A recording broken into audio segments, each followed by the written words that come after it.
Saúde, amada igreja, na paz do Senhor Jesus. Podemos nos assentar. Povo abençoado. Com muita alegria que eu retorno a essa casa. Talvez alguns aqui me conheçam, mas eu estive aqui recém-convertido, há muitos anos atrás. Cheguei nessa igreja recém-convertido, com aquele primeiro amor que nós cantamos agora, e um amor que nunca se apagou, graças a Deus, só tem aumentado. Cheguei na irmã Regina, que eu não conhecia, embora eu tenha dado aula para o filho dela, não sabia que era a mãe do hoje pastor Eduardo, eu fui professor dele. E cheguei ali, sem ser membro dessa igreja, recém-convertido, cheguei para ela e falei, eu quero falar com o presidente da igreja.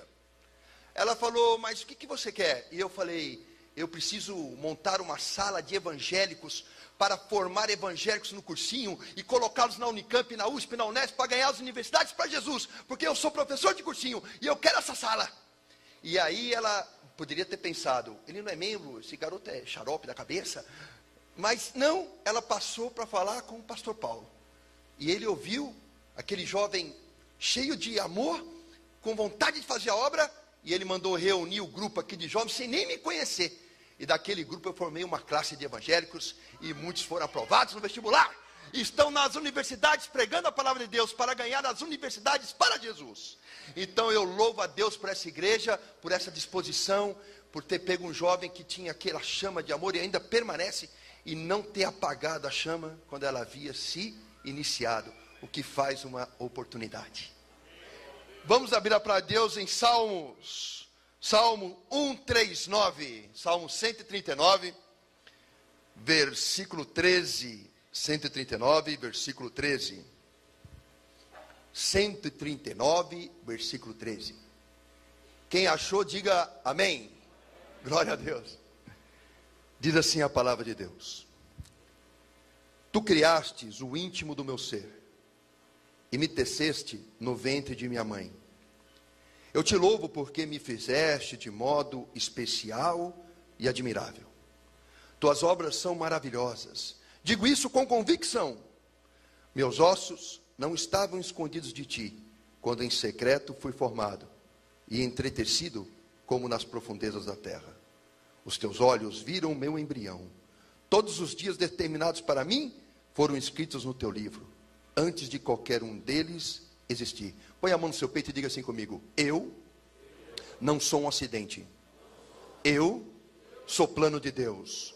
E plano de Deus não nasceu para dar errado. Glória ao nome de Jesus. Amém. Meu nome é Ricardo Braga. Tenho 46 anos. Sou professor, empresário, secretário de cultura da cidade de Olambra. E auxilio o pastor Paulo Freire, e ele me auxilia agora na questão política. Mas nem sempre foi assim. Nasci em 65 no lar espírita. Minha família toda espírita.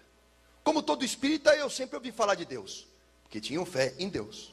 Tudo que eu aprendi de Deus foi através do Evangelho segundo Allan Kardec.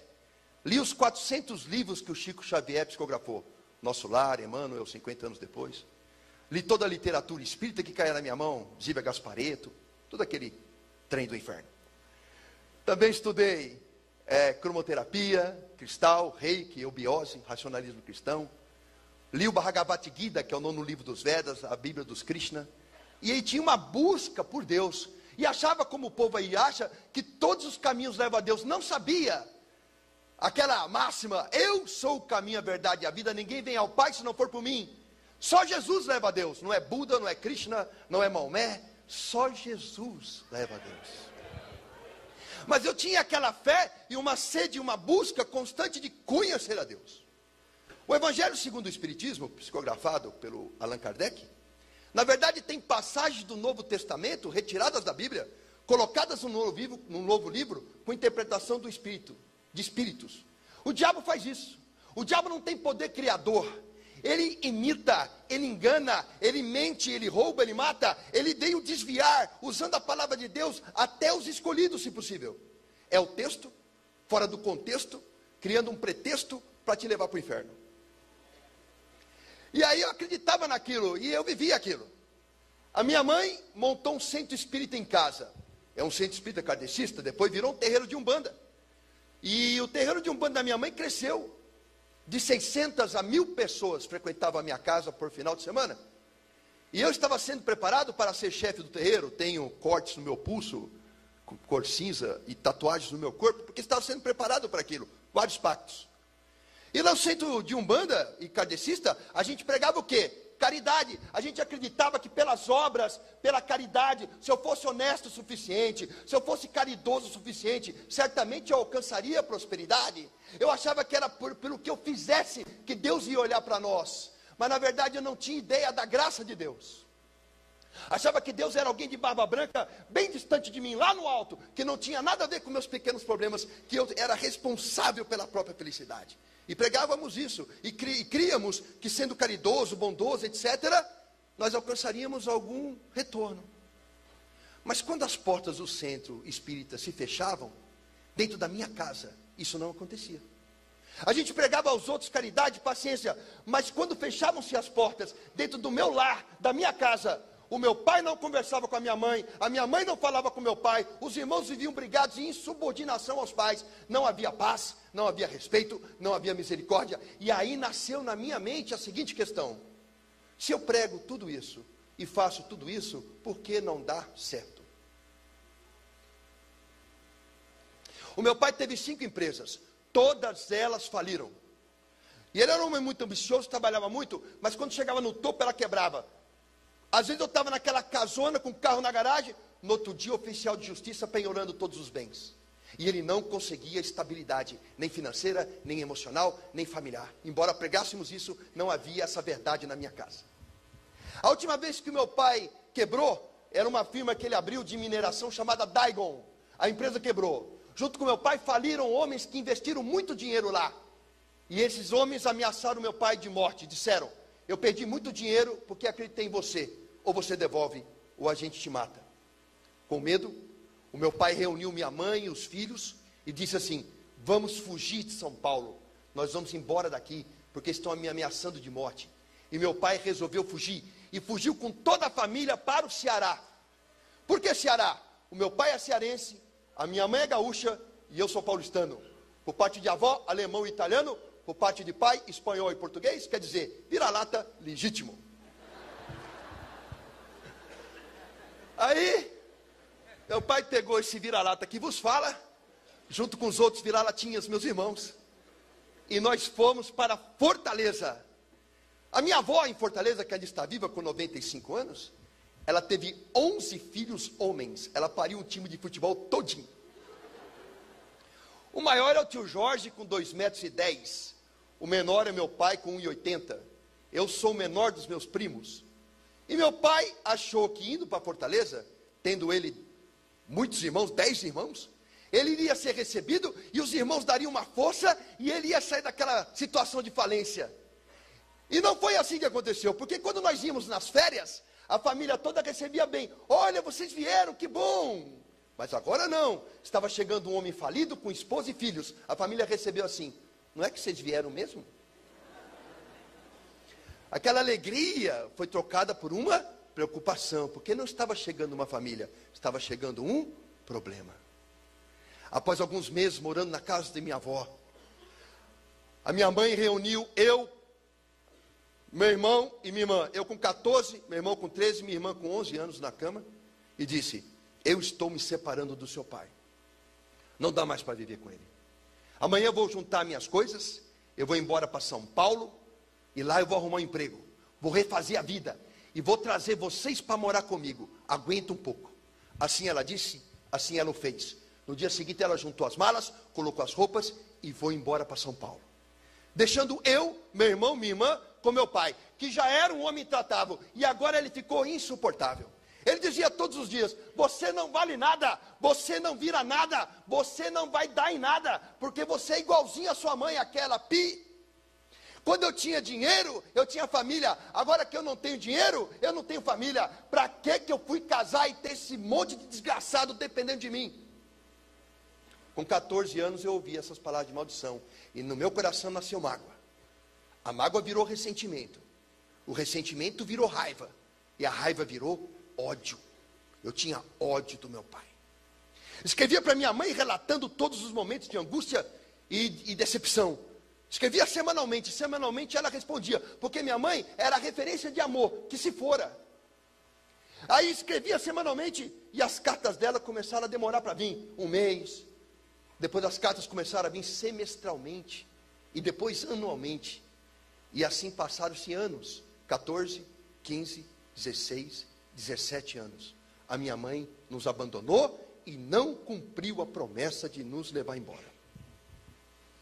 Então eu pensei em cometer suicídio. Fui para o quintal da minha casa, desesperado, não aguentando mais aquela pressão, humilhação constante diária, e eu bebi veneno de planta. Só que o veneno da planta, ele tinha amônia, e na hora que eu coloquei a boca, a amônia me queimou as mucosas, e eu cuspi. Fui para o quarto com a boca queimada e ideia suicida. Eu tinha certeza que eu queria morrer. Eu só precisava encontrar a forma, porque eu não tinha medo de morrer, eu tinha medo de sentir dor. Cheguei no meu quarto com pensamento suicida, sentado na cama, desejo de morte bem arraigado no coração. Aleatoriamente, sem querer, eu olhei para a parede e vi o mapa do Brasil da revista Quatro Rodas. Chamou minha atenção que do mapa saltava uma linha vermelha. Eu não sei porquê, eu fui lá perto ver que linha era aquela.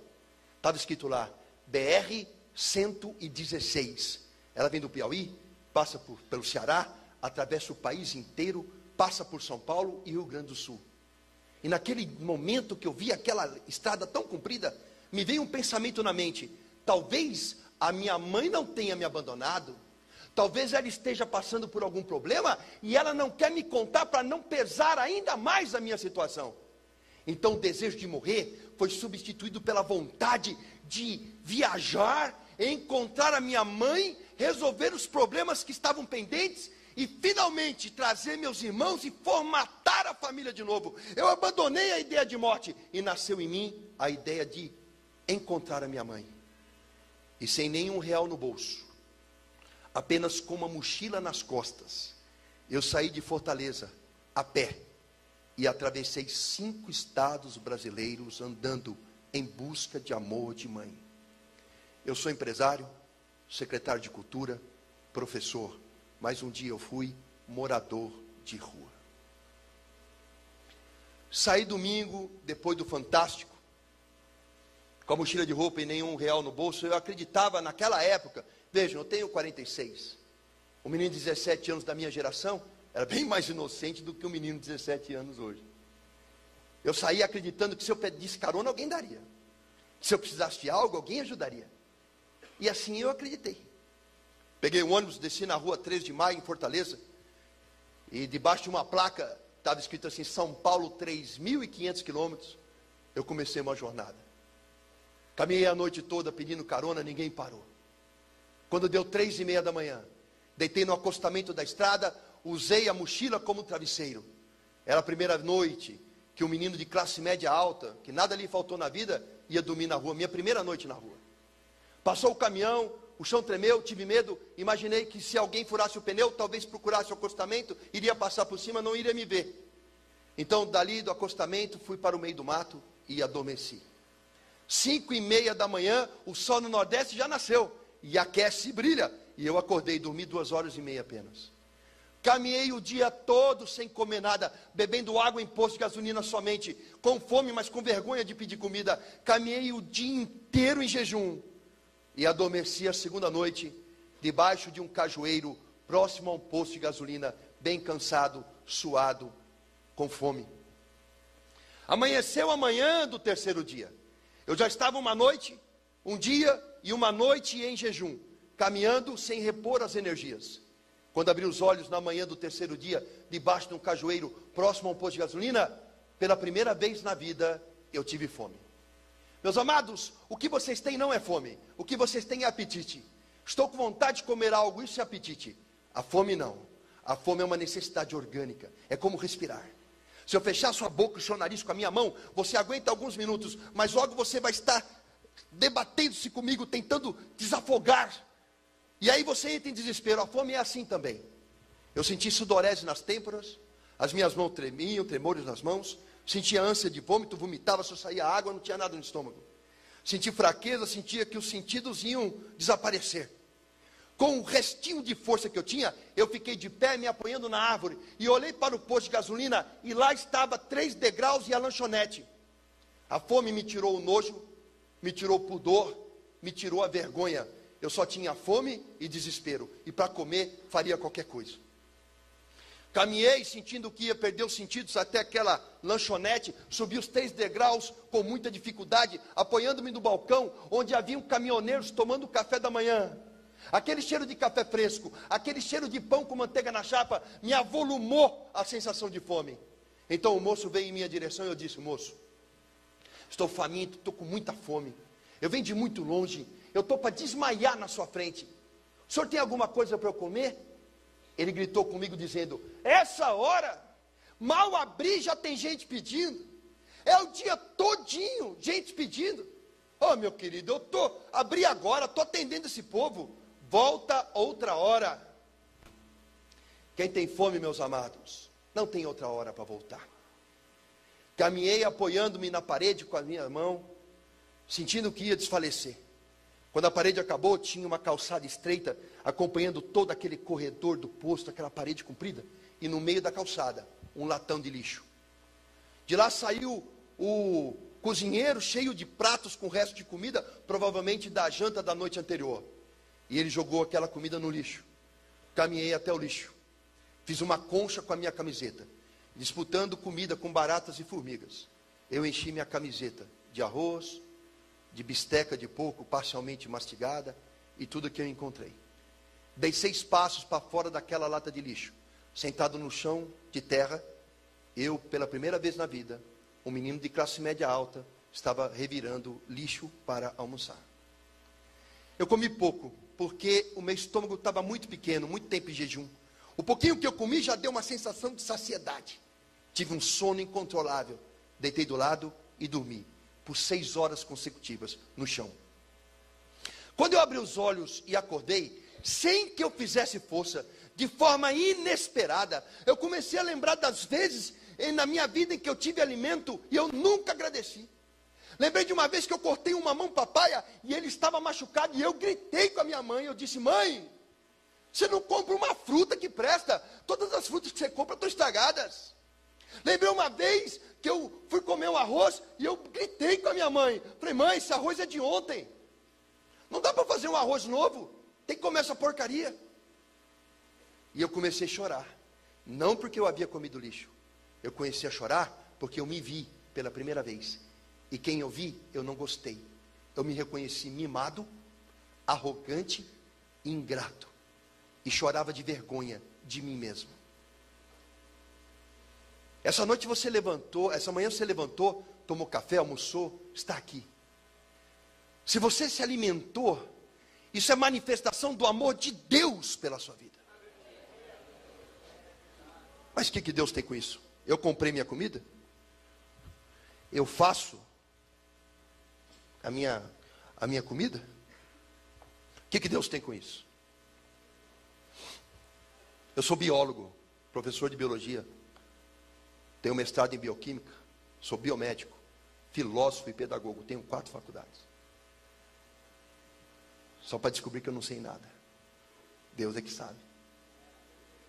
Mas essa folhinha aqui tem clorofila. Quando a luz do sol bate nessa folhinha, ela quebra a molécula de água. A molécula de água é H2O, hidrogênio e oxigênio. Quando a luz bate na água que está nessa folha, o oxigênio é liberado. Você respira agora esse oxigênio que essa folha liberou. O sol está dando oxigênio para você respirar. Quando o oxigênio é liberado, sobe o hidrogênio. O hidrogênio entra no meio do gás carbônico e transforma-se em açúcar, C6H12O6. Açúcar é a base da alimentação de todo ser vivente. E o nome disso que eu falei é fotossíntese. Energia não se cria, energia não se perde, energia se transforma. Deus transforma a luz do sol através de uma folha em pão, em carne, em frango, e faz você alimentar essa manhã. Não foi o esforço físico, teu suor do trabalho que te deu alimento, foi a bênção que caiu do céu. É a luz do sol transformada em comida. É um milagre da fotossíntese. Você próprio é fruto de um milagre. Deus cuida de você porque você comeu essa manhã.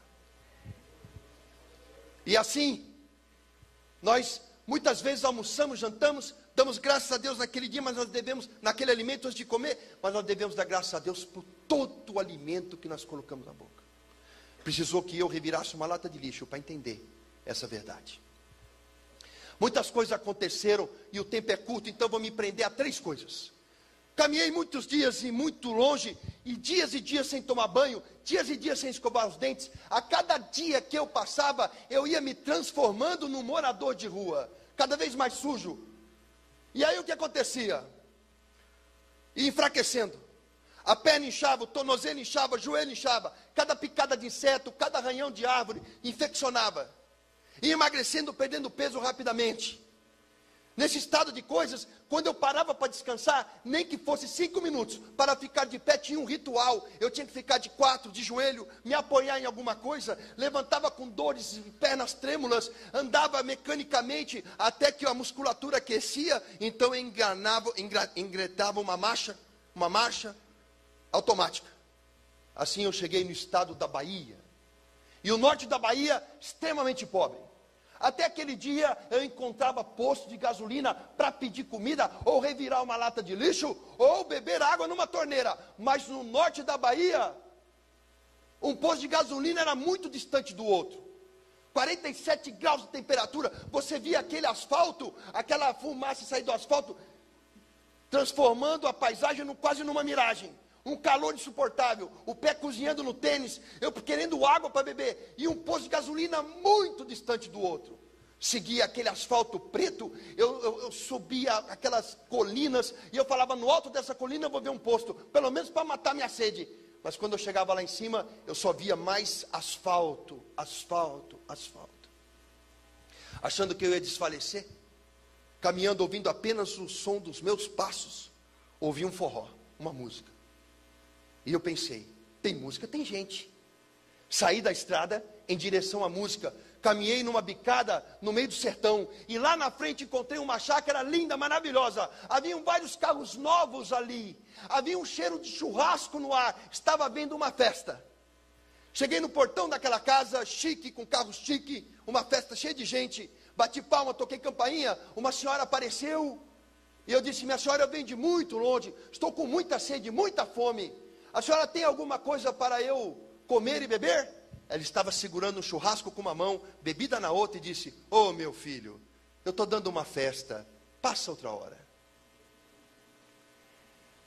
Dali eu me afastei do portão, dei uns 6 passos para frente, e decidi, não, eu vou insistir.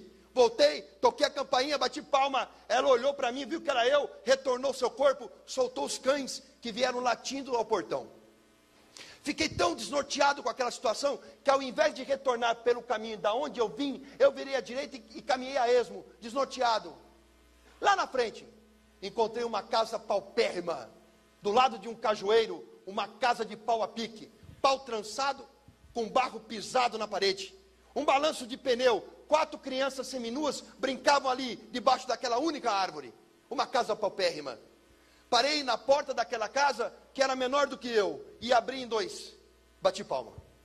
Lá dentro apareceu uma senhora, pequenininha, acho que não tinha nem 1,5 metro, vestidinho de alça, pés no chão, pano amarrado no cabelo, o rosto dela tinha rugas profundas, como se fosse um papel amassado. Ela tinha a boca desfalcada de dentes, poucos dentes na boca. E ela disse, fala moço. Eu disse, a senhora tem alguma coisa para eu comer e para beber? Eu venho de muito longe, estou com muita fome e muita sede. Para falar a verdade, eu estou para desmaiar na sua porta. Ela falou, entra. Eu passei por uma sala que não tinha piso, era só barro pisado. Na sala também não tinha móveis, uma cadeira sequer não tinha, apenas redes enroladas e penduradas na parede. Passei pelo único quarto da casa cuja parede não chegava ao teto, que era feito de palha de carnaúba, nem telha tinha. A porta do quarto era uma cortina que corria num barbante. Cheguei à cozinha, onde tinha um único móvel, uma mesa de madeira e 2 bancos tipo de igreja sem encosto. Um fogão a lenha, uma prateleira, única prateleira, com 4 cabaças ali. Essa mulher com alegria, diga comigo, alegria. Ela colocou um prato de aço esmaltado, gasto na minha frente. Me deu uma colher de alumínio na minha mão direita. Ela pegou uma caneca de alumínio amassada, fez um tibum numa água barrenta e salobra, a única água que ela tinha, e deu para eu beber. E com alegria, ela sacudiu as cabaças. Nenhuma fazia barulho. A última fez. Tch, tch. E ela disse: graças a Deus, ainda tem farinha. Com alegria, ela colocou farinha no prato. Ela colocou a água, a farinha de mandioca crua, conhecida no Nordeste como farinha d'água, ela inchou. Ela deu a colher de alumínio na minha mão, eu tinha dado, eu peguei aquela colher, aquela farinha, eu tremi, não conseguia comer, as lágrimas escorriam, e ela dizia: ô meu filho, por que você está chorando? Você não está com fome? Pode comer. Eu disse: como é que eu vou comer a única coisa que a senhora tem para dar para os seus filhos? Ela sorriu com um olhar de ternura que eu nunca vou esquecer, com aquela boca faltando dentes, o sorriso mais lindo que eu já vi na minha vida. E ela disse: pode comer, porque na minha casa, filho de Deus nenhum passa fome. Amanhã Jesus dá mais. Até aquele dia eu tinha ouvido falar de fé, mas eu nunca tinha visto fé.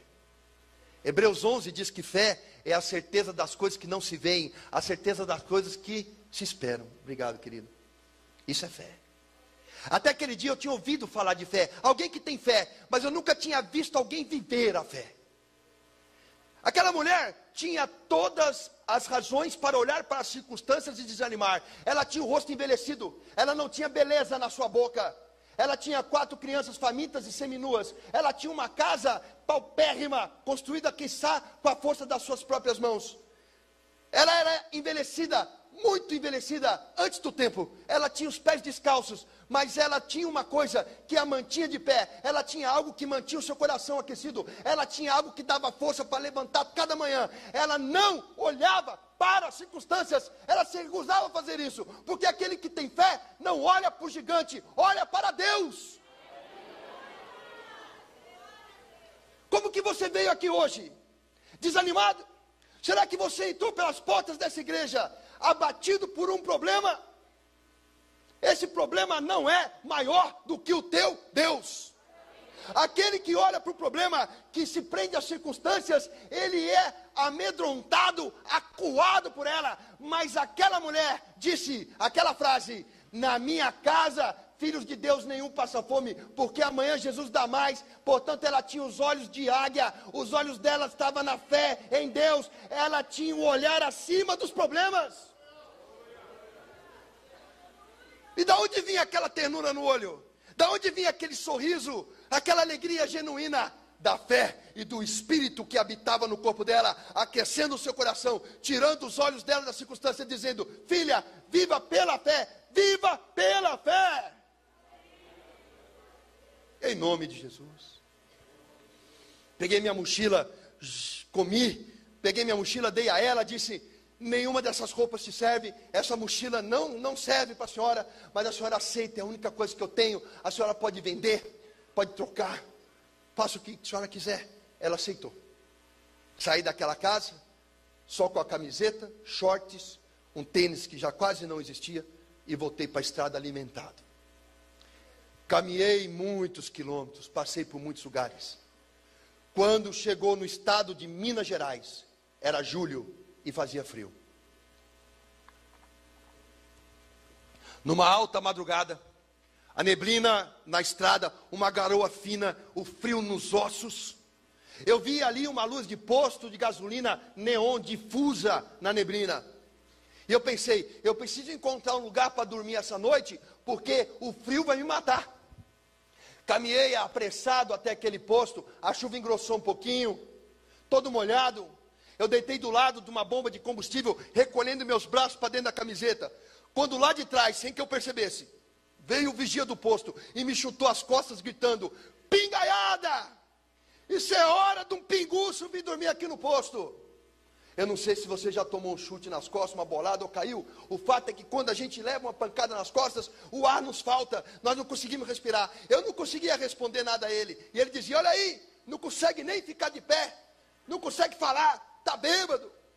E pisou na minha cabeça, pisou nas minhas costas, chutou minhas costelas. E eu saí com a cara no chão, me arrastando para fugir daquela surra, até depois da marquise do posto, quando ele parou de me bater, porque a chuva havia engrossado. Com o rosto em lama, fui até um pneu de um caminhão, com dores, fome, frio, fiquei de pé. Dei a volta pelo posto de gasolina, lá atrás, pelo meio do mato. Entrei no banheiro, sujo de posto. E do lado de uma privada, cheia de excremento humano, tinha sua descarga quebrada. Peguei papel de enxugar a mão, peguei papel higiênico, coloquei dentro da camiseta para tentar me aquecer. Fechei o ferrolinho com a mão. Olhei para o teto e comecei a chorar. Porque eu lembrei que todos os dias da minha vida, eu tinha uma cama, eu tinha um cobertor, eu tinha um travesseiro, e eu tinha uma família, e eu nunca disse muito obrigado, Deus. Se você tem um colchão para dormir hoje, você agradeça a Deus. Nada contra você ter o melhor colchão, querer a melhor cama, querer a melhor casa, o melhor carro, nada contra, mas tudo contra você não agradecer a Deus pelas coisas que você tem. Porque se você tem algo, isso é manifestação do amor de Deus por você. E eu chorei muito, porque lembrei das coisas que eu tinha no passado e nunca valorizei. Saí daquele posto de gasolina na manhã e caminhei muito doído, cheio de manchas, muitos quilômetros, até que eu cheguei na cidade de Peixe Gordo, no Rio de Janeiro. Havia na beira da estrada, era noite, uma casa de prostituição, luz vermelha, vários caminhoneiros parados à porta daquela casa, forró, e uma prostituta sentada do lado de fora num banco, com um copo de café na mão. A prostituta disse para mim: vem cá, moço. Eu dava um passo e parava. Vem cá, moço. Eu dava um passo e parava. Naquela hora eu percebi que o deserto pelo qual eu estava atravessando havia me transformado em outra pessoa. Talvez você tenha chegado nessa igreja atravessando um deserto da separação, da traição, da falta de recursos, da dívida. Talvez você tenha chegado aqui atravessando o deserto do medo, da depressão, da ansiedade, da angústia, da falta de fé. Não sei por qual deserto você atravessa. Eu sei de uma coisa: o deserto não é só um lugar sem esperança, sem água e sem comida. O deserto também, ele tem a capacidade de roubar de você a identidade. Na Bíblia tem um caso assim. O rei Davi disse: alguém da casa de Saul, que eu ainda posso abençoar. Disseram: ah sim, um príncipe no deserto, o nome dele é Mefibosete, coxo de ambos os pés. O rei Davi mandou buscar Mefibosete. Quando Mefibosete chega à presença do rei Davi, ele diz: quem sou eu, um cão morto, para que tu te lembres de mim? Ele era um príncipe, ele estava no deserto, mas ele não se via como tal, ele se via como um cão morto, porque o deserto lhe roubou a identidade. Talvez o deserto pelo qual você atravessa esteja lhe roubando a identidade. Talvez o diabo esteja mentindo para você, dizendo que você nasceu para dar errado, que nada que você faz prospera. Talvez o diabo esteja mentindo, tentando tirar de você a identidade de príncipe. Quanto vale essa nota? Quanto vale essa nota? Quanto? E agora, quanto vale essa nota? Quanto? Quanto vale essa nota agora? R$100? O deserto faz isso. Ele te amassa, ele te suja, ele te pisa. Mas assim como essa nota para Deus, você não perde valor.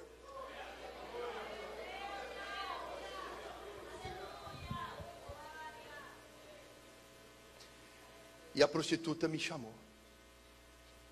E eu sentei do lado dela. E ela me deu um café. 5 minutos que ela conversou comigo, ela disse: você fala bem, você é estudado? Eu estudei nos melhores colégios de São Paulo. Ela falou: o que você está fazendo na rua? Contei a minha história. Ela, com os olhos cheios d'água, ela disse: fica aqui, não sai daqui. E entrou.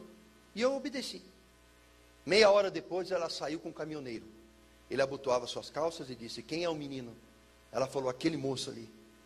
E o caminhoneiro disse: vamos para São Paulo. Eu falei: moço, eu não tenho dinheiro para te pagar, nem nada para te oferecer. Ele disse: ela pagou para você. Uma prostituta deu a única coisa que ela tinha, o próprio corpo, para que eu, um desconhecido, tivesse a chance de reencontrar minha mãe. O nome disso é amor. Tem uma prostituta na família de Jesus. O nome dela é Raabe. Tem uma estrangeira na família de Jesus. O nome dela é Ruth. Tem um assassino e adúltero na família de Jesus. O nome dele é Rei Davi. Porque o meu Jesus não faz escolha de pessoas. Nós fazemos, ele não. Aqueles que vivem uma religião são como mestres e fariseus. Eles conhecem a palavra de cabo a rabo, mas não conhecem o Espírito Santo. Eles vivem pela lei e não conhecem a graça. Eles vivem pela ditadura das regras, mas não conhecem o amor. Então eles apontam para o irmão da igreja e dizem: olha aquele lá, se desviou, eu sabia que isso ia acontecer. E julgam a pessoa e afastam mais ela ainda por desamor. Mas aquele que é movido pelo Espírito Santo olha para a pessoa e diz: Jesus não desistiu de você. A Bíblia tem um exemplo assim. 2 pessoas traíram Jesus. 2 pessoas. Uma foi Pedro, traiu ele 3 vezes. E diz a palavra de Deus que quando Jesus estava cuspido, apanhando, sendo socado e julgado por crimes que ele nunca cometeu, Pedro negou ele pela 3ª vez. E diz a palavra de Deus que Jesus olhou para Pedro. E Pedro saiu e chorou amargamente. Judas também traiu Jesus. Mas ao invés de procurar Jesus, Judas foi aos fariseus. Deu a moeda para o fariseu e disse: olha, eu me arrependi. O fariseu olhou para Judas e falou: você é culpado de um sangue de um inocente. Judas saiu de lá e se enforcou. O olhar de Jesus salvou Pedro. O olhar do fariseu matou Judas. O olhar de Jesus provocou em Pedro arrependimento. E arrependimento admite perdão. O olhar do fariseu a Judas provocou remorso. O remorso vem carregado de culpa. E a culpa leva à morte. Qual é o olhar que você tem para com seu irmão? É o olhar de Jesus ou é o olhar do fariseu? Se você olhar para o seu irmão com religiosidade, você olha com o olhar de fariseu e leva ele à morte. Morte espiritual, morte material. Mas se você olhar com o olhar de Jesus, esse filho pródigo retornará à casa do Pai, em nome de Jesus. Na boleia de um caminhão, saí do Rio de Janeiro e cheguei no Museu do Ipiranga, no bairro do Ipiranga, em São Paulo. Cheio de alegria, porque eu tinha 17 anos, e com 17 anos, cheio de problemas, eu consegui chegar. E era uma sensação de vitória, porque eu ia em busca de amor de mãe. Cheguei na alta madrugada, tinha lá um cidadão na calçada, eu cerquei, ele desviava. Eu disse: moço, calma, eu só quero uma informação. Ele disse: qual é a informação? Eu falei: onde fica o Minhocão? General Olímpio da Silveira, Avenida São João. Ele falou: você está tão longe. Eu falei: o senhor não sabe de onde é que eu venho. E assim, de pergunta em pergunta, cheguei no Minhocão, caminhei até o fim dele. Cheguei lá embaixo, General Olímpio da Silveira, final do Minhocão, Cardoso de Almeida. Achei o prédio do minha avó, conhecia pela fachada, prédio sem elevador, alta madrugada, meti a mão na maçaneta, abriu, sem porteiro. 2º andar, apartamento 21, toquei campainha várias vezes. A luz de fora acendeu, minha avó olhou pelo olho mágico, não sabia que era eu, não me reconheceu. Tinha que falar o nome da família todinha para ela saber que era eu. Aí a minha avó, sabe o que ela fez? Ela abriu a porta e ela não olhou para nada. Ela me abraçou e me beijou.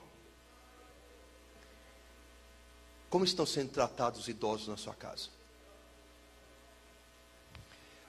Um dia, nossos heróis envelhecem. Quando nós temos 8 anos de idade e uma mão grande e larga de um pai segura a nossa, a gente sente aquela segurança de que nada vai acontecer porque tem aquela proteção. Mas um dia essas mãos vão ficar assim, ó, trêmulas. Elas vão ter rugas e manchas. Aquele homem vigoroso que aos 40, 50, 60 anos batalhava tanto pelo pão de cada dia, vai andar assim, ó. Ele não sabe nada de iPad, de iPod, ele não se interessa por essas coisas. Ele quer ver o programinha de televisão dele, ele quer ter um tempo dele. Ele repete as coisas porque não lembra nem do que ele acabou de dizer. Reclama e geme o tempo todo. E nós, porque não estamos acostumados a ver nossos heróis fracos, porque achamos que eles estão fracos, embora eles não estejam. Nós deixamos de visitá-los. Nós abandonamos pai, mãe, avô e avó ao esquecimento. Quando alguém lembra de um idoso na casa, é no dia de festa, vai lá, pega ele, leva, põe ele no canto da mesa e ninguém conversa com ele, afinal de contas fala devagar. Repete, tem assunto que não me interessa. Alguém lembra, fala lá, avó, o que você comeu? Você quer um prato de comida? Alguém faz um prato de comida, dá para a avó. E a avó fica contemplando 4, 5 gerações que vieram dela. A coluna da casa está abandonada no seio da família. Mas se algum dia acontecer com você de você perder tudo, de você ficar sujo, doente, miserável, é naquele corpo ao quebrado e dolorido, naquelas mãos trêmulas que abrigam o mesmo espírito que te pegou no colo no primeiro dia de vida, que você vai encontrar a força e o amor para ficar de pé. Porque minha avó não olhou para a minha sujeira, minha avó não olhou para a minha miséria, minha avó não olhou para os meus problemas, a minha avó só me abraçou e beijou.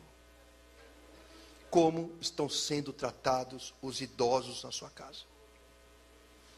Eles merecem um lugar de honra, e não é uma opção, é uma ordem. Amarás o Senhor teu pai e tua mãe, para que teus dias sejam prósperos na terra. É um mandamento.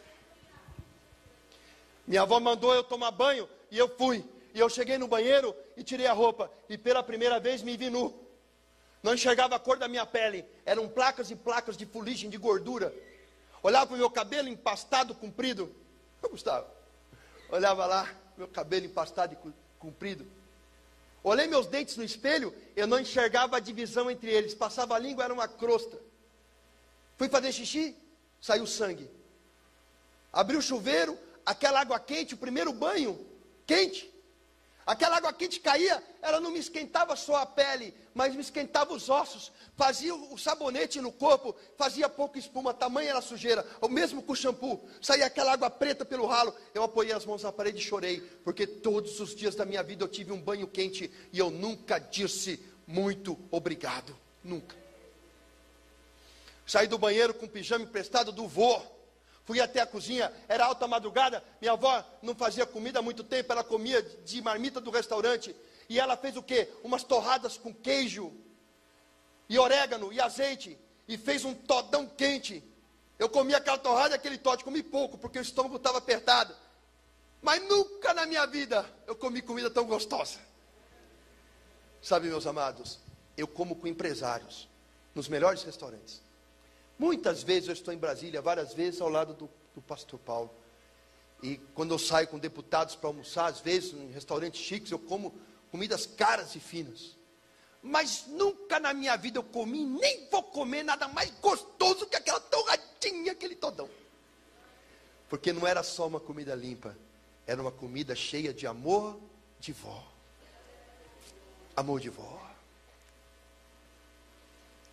O lar, para mim tem um sinônimo. Lar para mim é a mesma coisa que útero.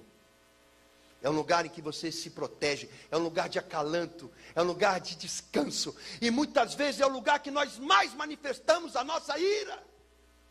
Temos paciência com clientes, paciência com amigos, dedicamos horas a fio ao trabalho, e quando chegamos no lar, nós ligamos a televisão e não damos atenção à esposa.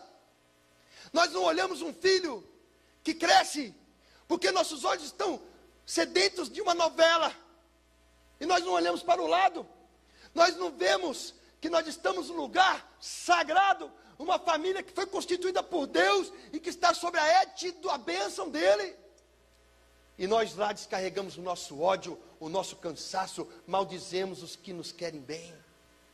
Nós estamos rasgando o útero para ficar desprotegidos. Essa é a verdade. Essa noite você vai sair daqui pedindo perdão para sua esposa, para o seu esposo, para o seu filho. Porque Deus tem uma obra para fazer na sua casa.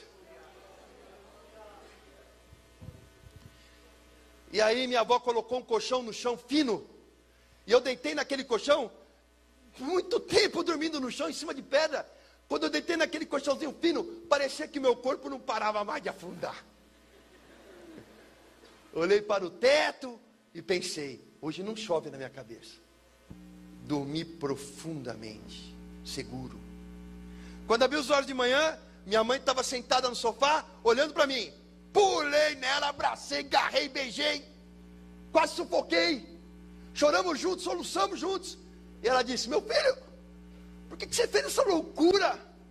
Falei: mãe, não sei qual é o problema que você está passando, mas eu vim resolver.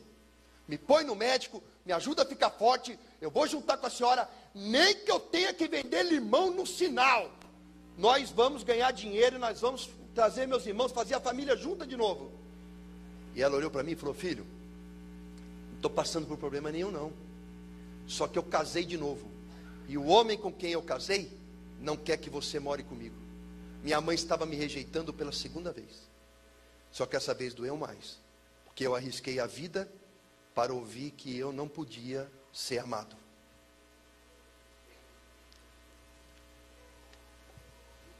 Ela complementou dizendo: ele é muito rico, tem dinheiro, não vai faltar nada para você. Fica na casa do seu avô, todos os dias a gente visitar. Eu não queria dinheiro. No outro dia eu acordei e falei para o meu avô: vamos lá, eu quero insistir, eu quero conhecer esse homem. Meu avô: não. Falei: vamos, e ele levou. Cheguei lá, depois do Brooklyn, depois da estátua do Borba Gato, na Avenida Santa Marta tem uma rua, chamada 9 de Julho, uma rua mesmo. Aí cheguei lá, subi o prédio com meu avô, toquei a campainha, Lineu Spalato abriu a porta. Viu meu avô, deduziu quem eu era, falou: você é o filho da Enilda? Eu falei: sou eu mesmo. O senhor casou com a minha mãe, e eu vim aqui lhe fazer um pedido. O senhor não me conhece, e o senhor não deixou eu morar com a minha mãe. Eu vou te fazer um pedido. Deixa eu morar um mês com você. Se eu atrapalhar, você me manda embora. Se eu não atrapalhar, não me tira da minha mãe. Ele disse: não, eu tenho muito dinheiro. Fica na casa do seu avô, nada vai te faltar. Rejeitado pelo padrasto, desci com meu avô até a calçada, esperando um táxi, fiquei meditando na vida. Aí eu falei para o vovô: é possível ser feliz? Meu avô falou: é. O que é preciso para ser feliz? Ele falou: um bom diploma, um bom emprego e uma mulher que te ama, você vai ser feliz. Então eu disse, com aquele coração rejeitado: então eu vou me esforçar, vai ser pela força do meu braço, eu vou conseguir essas 3 coisas, e não importa que a minha mãe e meu pai não me queiram, eu vou ser feliz. Meu avô me matriculou no Senac, fiz curso de datilografia e telex. Desculpa, eu sou velho. Tinha negócio de computador. Tinha negócio. Era datilografia e telex. Eu desmaiava nos cursos lá porque tinha problema de saúde. Tirei os documentos, ia procurar emprego. Passava nas provas de matemática, português, de datilografia, mas chegava no exame médico, reprovado. O cara olhava para mim, aquela vareta doente. Só faltava ter que tomar banho de pé de pato para não ir embora pelo ralo. Aí um dia, um primo meu, Sérgio Cipolatti Rodrigues de Lima, auditor do Banco Central, estava liquidando o Banco Bandeirantes na Rua Boa Vista, no centro de São Paulo, mandou me chamar. Fui até o banco, lá no topo do banco, a autoridade máxima do banco era meu primo. Ele olhou para mim e falou: você é um valente. Você vai ser empregado hoje, vai começar aqui como office boy. Falei: Sérgio, eu não vou passar no exame médico. Ele falou: vai sim, que aqui manda aqui sou eu. Aí eu fui lá, fiz todos os testes, chegou no exame médico, morri de medo. O médico analisou, na época tinha um tal do Viva Voz, eu sou velho, né? Viva Voz. Aí ele tocou assim, eu ouvi a voz do meu primo, o médico falando assim: doutor Sérgio, o Ricardo não tem condição de trabalhar. Ele tem infecção urinária, ele tem infecção no rim, ele tem vermes no intestino, ele tem um zoológico no intestino. Ele tem suspeita de diabetes e está muito abaixo do peso, ele não tem condição física. Tirou o dedão, veio a voz do meu primo de lá para cá: ou você contrata ele, ou eu demito você. E assim eu fui contratado. Uma leve pressãozinha. Primeiro dia de serviço, afastado para tratamento médico. Fiquei 6 meses recebendo salário sem trabalhar. Depois de 6 meses, eu voltei para o banco. Estava gordo, estava disposto. Falei: agora vai, quem me segura? Com aquela voz do meu avô: um bom emprego, um bom diploma e uma boa mulher que te ama. Eu vou ser feliz. Comecei emprego com office boy, deu o melhor de mim. 3 meses de banco, fui promovido chefe dos boy. Aí eu virei auxiliar de escritório A, auxiliar de escritório B, chefe do departamento de cobrança e depois de 4 anos, gerente do banco. Nesse ínterim, prestei vestibular, entrei na USP para fazer filosofia. Por que filosofia? Porque o curso era 1 para 1. Falei, esse aí eu não entendi de eu não passar. Legal foi quando eu me formei, né? Falando com meus parentes lá no Ceará. Ô, entrei na USP. O quê? Medicina? Não. Direito? Não. Engenharia? Não. Entrou no quê? Filosofia. Silêncio. Vai trabalhar no quê? O que eu vou falar para meus amigos? Teu sobrinho faz? Pensa. Aí eu fiz a filosofia.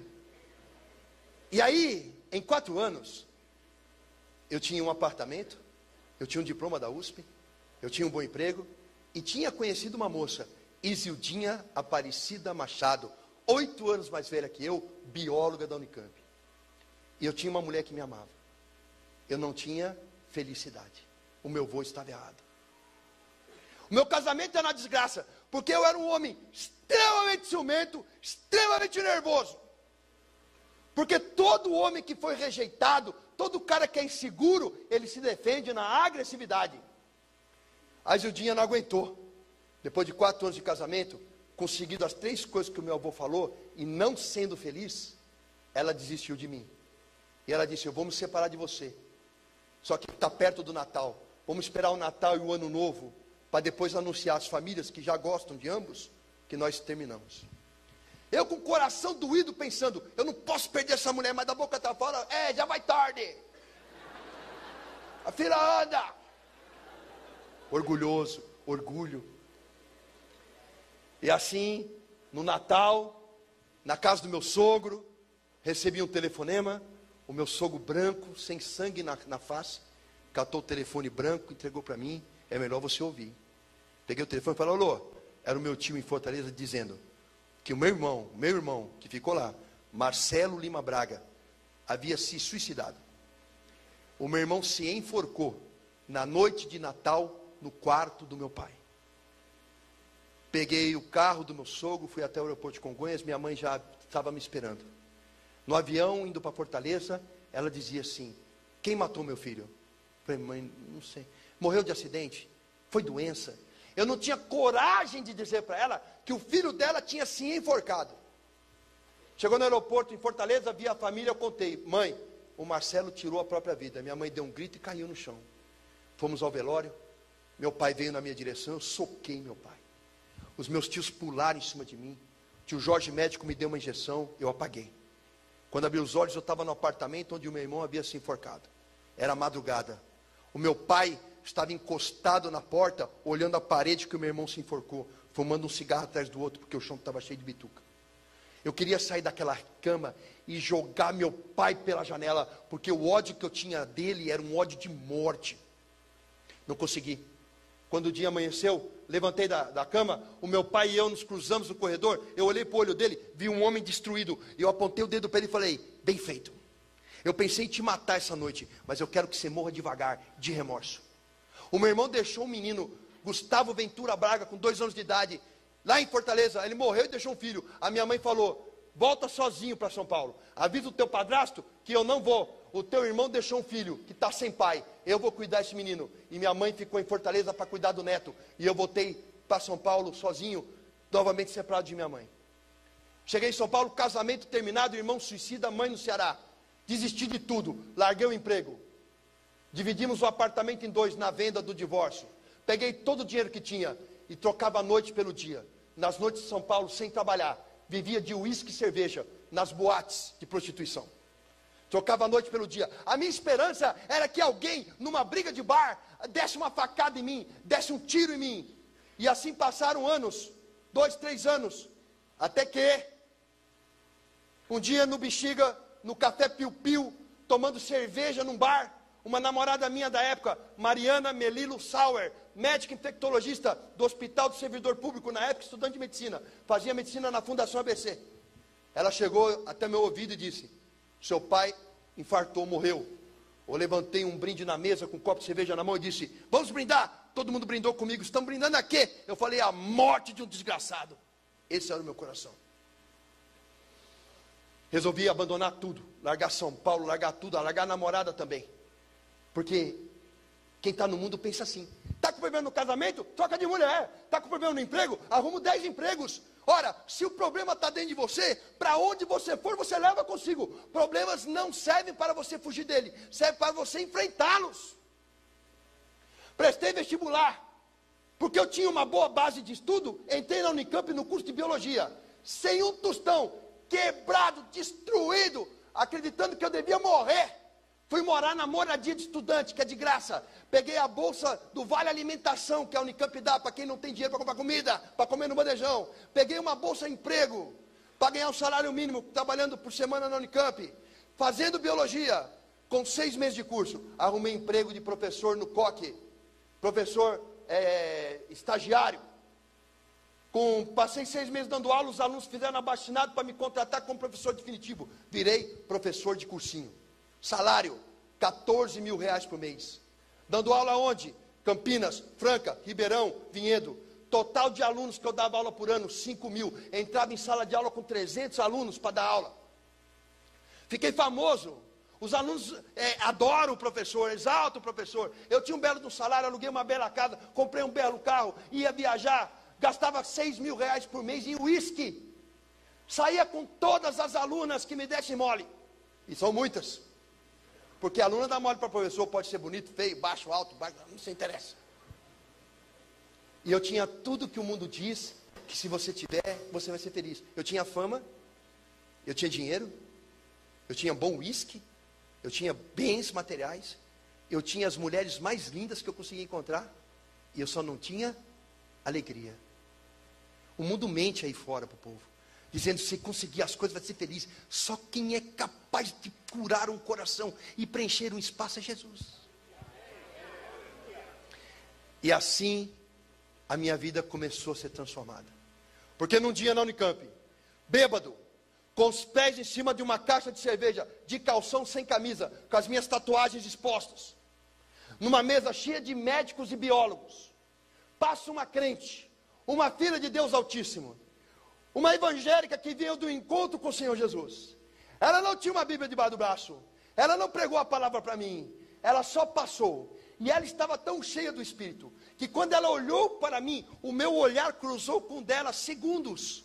E eu vi naquela mulher algo diferente, uma paz, uma alegria, uma coisa que eu não conseguia definir. E parecia que ela não pisava no chão, mas ela andava em nuvens. E eu perguntei ao povo que estava na mesa: quem é essa moça? Disseram-me: é Elaine Peters. Mas ela estuda biologia? Sim, ela está aqui. Mas como é que eu nunca vi ela? Não, ela não vai para balada nenhuma, ela é crente. E eu olhei assim e pensei: como uma pessoa que estuda biologia na Unicamp pode ser crente? Crente é coisa para ignorante. Eu li a Bíblia já, eu li a Bíblia. Acreditar que o mar se abre, que o sol para, que o machado flutua e que o sujeito fica 3 dias dentro de um peixe é coisa para louco. Isso é alegoria. Ela não pode ser crente. Mas na verdade eu estava incomodado com o que ela tinha no olhar. Levantei daquela mesa, eu falei: eu vou falar com essa mulher de Bíblia, eu vou dar um nó na cabeça dela, porque eu estudei Aristóteles, Heráclito, Platão, Dionísio, estudei Jean Paul Sartre, estudei Simone de Beauvoir, Nietzsche, Freud, Karl Marx, eu li o Capital. Eu falei: eu vou pegar essa mulher, mas eu vou dar um nó na cabeça dessa crente. Vou lá, cheio de cerveja, cheguei do lado da crente, Helene, ela cheia do Espírito, e eu cheio de cerveja. Adivinha quem ganhou? Aí eu cheguei: Helene, você chama Helene, né? Pô, chama Cepacol. Meu apelido é Cepacol, por causa do meu queixo. Aquele boneco do Cepacol queixudo. Alguns alunos me chamam de Buzz Lightyear do Toy Story. E outros do Senhor Incrível agora, né? Aí eu cheguei para Helene e falei: Helene, criticando. Falei: você é crente? Ela deu 3 pulinhos para o lado e falou: graças a Deus. Eu não falei nada, mas eu pensei: crente e louca. Eu falei: Helene, eu quero conversar sobre a Bíblia. Eu já li a Bíblia todinha. Eu não vou conversar com você não, você está bêbado. Quando é que nós vamos conversar? Outro dia nós conversamos. Passou uma semana, a Helene não saía do meu pensamento. É Deus trabalhando.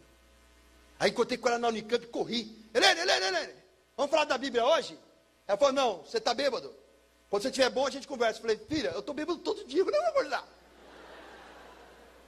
Ela falou, eu estou orando e Deus vai preparar o momento. E preparou. Uma semana depois, andando em Barão Geraldo, eu vi um restaurante por quilo, tive vontade de entrar, e entrei. Nunca tinha entrado lá. A Helene estava comendo. Ela olhou para mim, ela fez aquela cara de não, um mala, né? Eu fui lá, sentei na frente dela, falei, Helene, não bebi nada. Vamos falar da Bíblia. Ela falou, quer conhecer Jesus? Eu falei, Jesus? O da cruz? Conheço, todo mundo conhece. O da cruz? Eu falei, não, você não conhece. Você conhece o Jesus da cruz. Eu conheço o Jesus que está vivo. Quer ir na igreja comigo domingo? Depois da igreja a gente conversa. Eu pensei, já fui em centro de Umbanda, Quimbanda, Candomblé. Já fui em Hare Krishna. Igreja evangélica? É mole. Falei, eu vou. Ela falou, você vai mesmo? Falei, vou. Domingo na minha casa. Falei, tudo bem. Eu fui. Eu não sabia. Mas ela ligou lá para a mãe dela, pastora Miriam Peters, a esposa do pastor Hans Peters, físico da Universidade Federal do Paraná. A pastora pegou o avião de Curitiba para Campinas. Ela e a Helene dobraram o joelho, jejuaram e oraram pela minha vida e eu não sabia. Domingo, eu fui para a igreja de camiseta, regata e moto. Eu tinha carro, mas fui de moto. Eu pensei, a Helene é bonita, a gente vai para a igreja, ela vai, gadinho.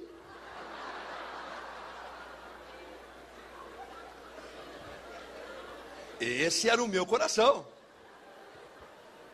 Aí quando cheguei na casa da Helene, toquei a campainha, quem apareceu lá? A Helene? Não, a mãe dela.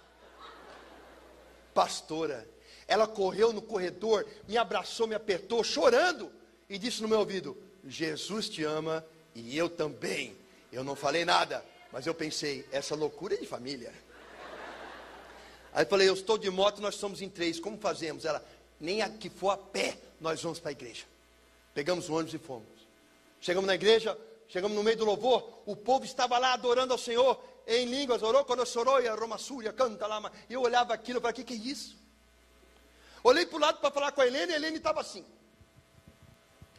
Olhei para o outro lado para falar com a mãe dela estava atrás de mim assim. E eu querendo sumir dali. De repente, na hora do louvor, toca um louvor a Deus. Dizia assim, em tua presença sou fortalecido. E eu estava só o pó. Em tua presença, Senhor meu Deus, em tua presença é onde devo estar, quero estar. Eu senti um tremor por dentro, como se meus órgãos estivessem tremendo. Me deu uma vontade de chorar incontrolável. Comecei a vir aquele choro do fundo de minha alma. E começou a escorrer umas lágrimas diferentes. Não era um choro comum, era um choro curativo. Numa igreja em que eu não conhecia ninguém, eu saí correndo no meio de um corredor, parei na frente do púlpito, abri meus braços e coloquei o rosto no solo. A pastora Márcia Perucci mandou parar o culto, pegou um vidro de azeite, derramou todo em mim e disse, o Espírito Santo de Deus está me dizendo que hoje eu estou consagrando um verdadeiro adorador. Assumi a posição fetal. E é como a mão de Deus tivesse entrado em mim. Eu comecei a chorar copiosamente. Chorei a perda do meu irmão.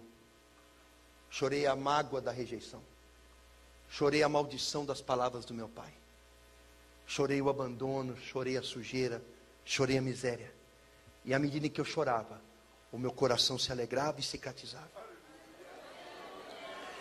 Quando eu levantei daquele chão, como Paulo no deserto, eu estava cheio do Espírito e renascido em Cristo. O peso do mundo não estava mais sobre mim.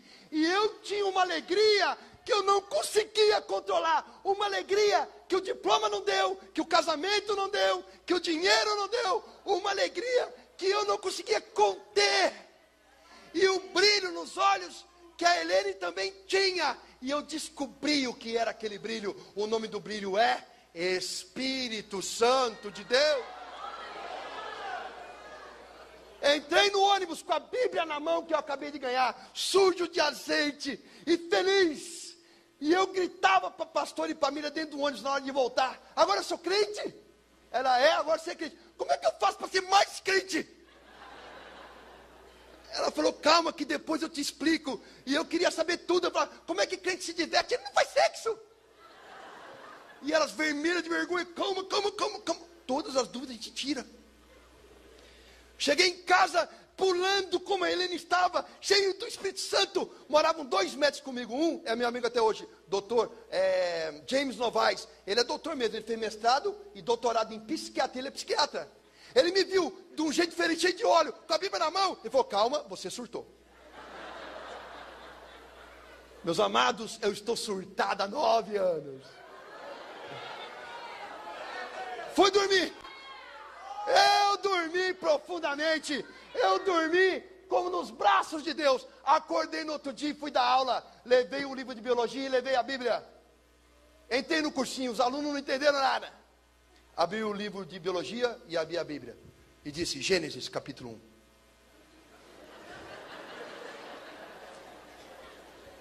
E a terra é vazia e sem forma. Biologia. No começo a terra era um conglomerado de gases tóxicos, unidos por um centro de gravidade, vazia de vida e sem forma. A Bíblia está certa. Gênesis capítulo 1. E a água saiu do solo na forma de vapor. Biologia, até hoje é assim. De tudo que um vulcão cospe, 10% é vapor d'água. Gênesis. E Deus criou as ervas do campo e depois os seres vivos. Biologia. Quem faz fotossíntese das ervas do campo sustentam todos que respiram e fermentam os outros seres vivos. A Bíblia está certa. Gênesis. E Deus criou o homem do barro. Biologia. Carbono, hidrogênio, nitrogênio e oxigênio.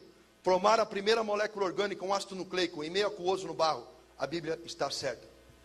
Levantei a Bíblia numa sala de aula com 300 alunos e disse: se ele está certo no começo, ele está certo no final. Vamos baixar a cabeça e se arrepender, porque Cristo vive.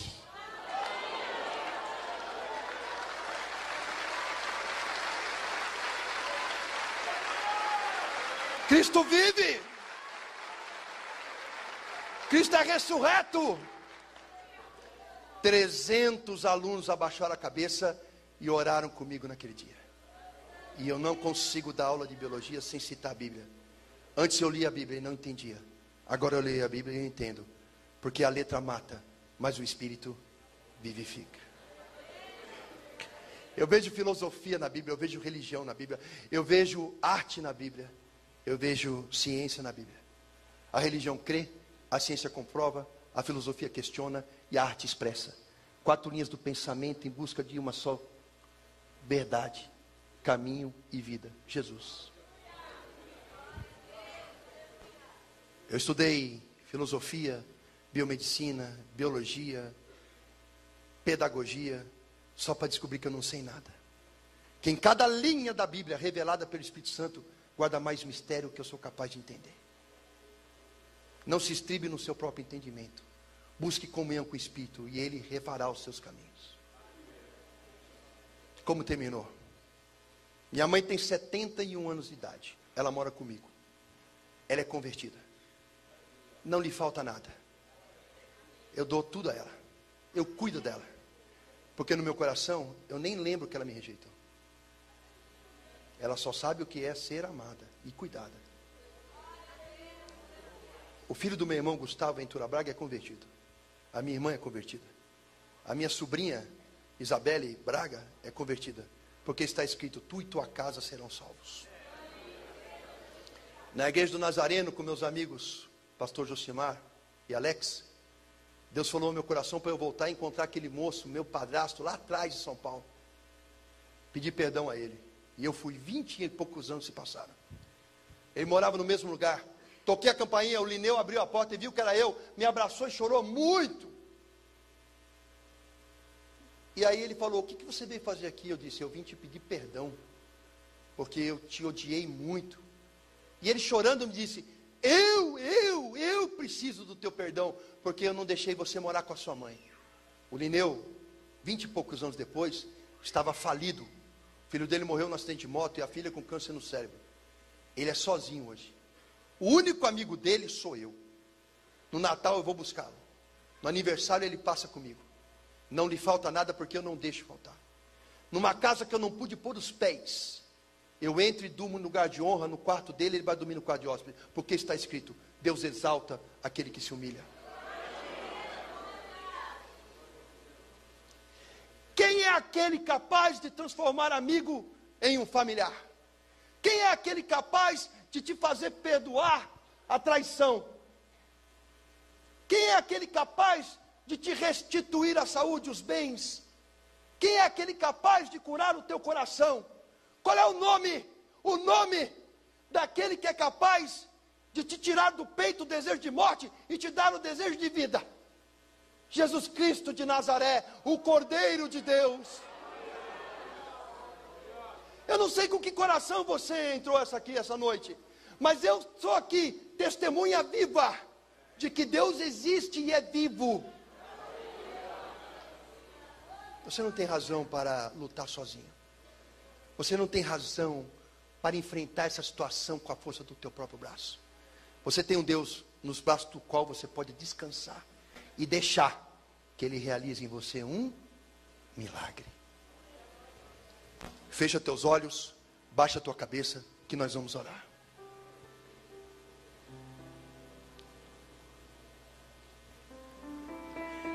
Eu não quero que você pense em mais nada agora.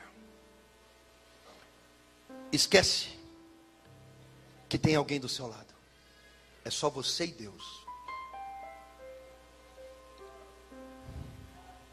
Busca na sua mente a pessoa de Jesus. Você pode imaginá-lo no Sermão da Montanha, você pode imaginá-lo no lombo de um jumento, você pode imaginá-lo nascendo numa manjedoura, você pode imaginá-lo no barco, discursando a multidão. Você pode imaginá-lo saindo da sepultura ressurreto, com as marcas de chagas na mão. Imagine Jesus como Ele estiver se mostrando a você agora.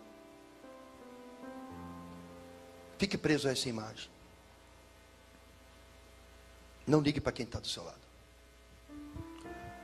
A palavra de Deus diz que quando 2 ou mais se reúnem em teu nome, Ele está no meio de nós. Portanto, o Espírito Santo está aqui agora.